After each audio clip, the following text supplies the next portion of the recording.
Hello, I'm Stephen Brown. I'm glad you could join me. I run the Facebook group Being West Kilbride, which explores what it means to be from West Kilbride through the medium of heritage, history and memories. I also write books that are available worldwide on the Amazon print-on-demand platform, which means people that have an interest in West Kilbride and its local area can explore maybe coming back to their home area or explore the rich history of West Kilbride and North Ayrshire, and they can buy the books. The profits I make from the books go back into the community, and I hope one day to stimulate heritage tourism. So it's all a self-sustainable project that I'm doing. I hope you're going to enjoy hearing about my books, and I look forward to getting your feedback at some point through the Facebook group.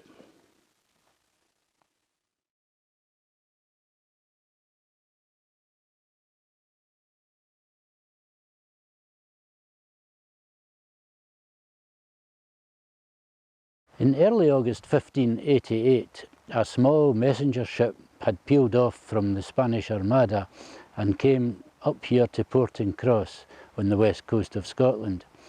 It normally would have a capacity of 33 sailors and no guns, but in this instance it was overloaded with 100 soldiers and sailors, diplomats, cannon, treasure, and it sank just off of Portencross harbour, about 400 yards away from to my left here. On board there was 12 diplomats or so, and they got into a cockboat and landed where they met Colonel William Semple from Kilburn. He then took them over to Edinburgh to meet with King James VI. They met with King James and were promptly arrested and tortured, and they were never seen again. William Semple escaped and made it to Madrid. But the idea behind the landing was to convince James VI finally to launch a land army into North England, just at the same time as the Spanish Armada would have been coming up from the south. This was a little publicised attempt because obviously James VI would ultimately become King James I of England and would want to quell any discussion of Scotland ever returning to the Catholic faith. I was able to, in 2015, identify that ship that had been held secretly for all those years as the El Espiritu Santo, the Holy Spirit.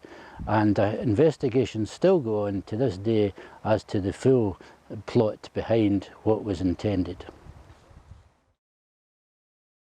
So after the 1588 Armada and then the treasure was found in the 1650s, yet again the story comes to light in the 1740s when there was a salvage operation with a Captain Jacob Rowe, and he pulled up some of the cannon that came from the Armada ship. And this one shown in the picture is one of the iron cannons that were left for the villagers, and the brass cannons were melted down in Ireland. In the 1650s, a large treasure hoard was found in Portencross, and the money from that hoard was melted down quickly, and then went on to fund the education of Robert Simpson, who later became the Professor of Mathematics at Glasgow University. This was his sundial behind me, and there's also his childhood home still in West Kilbride as Kirkton Hall.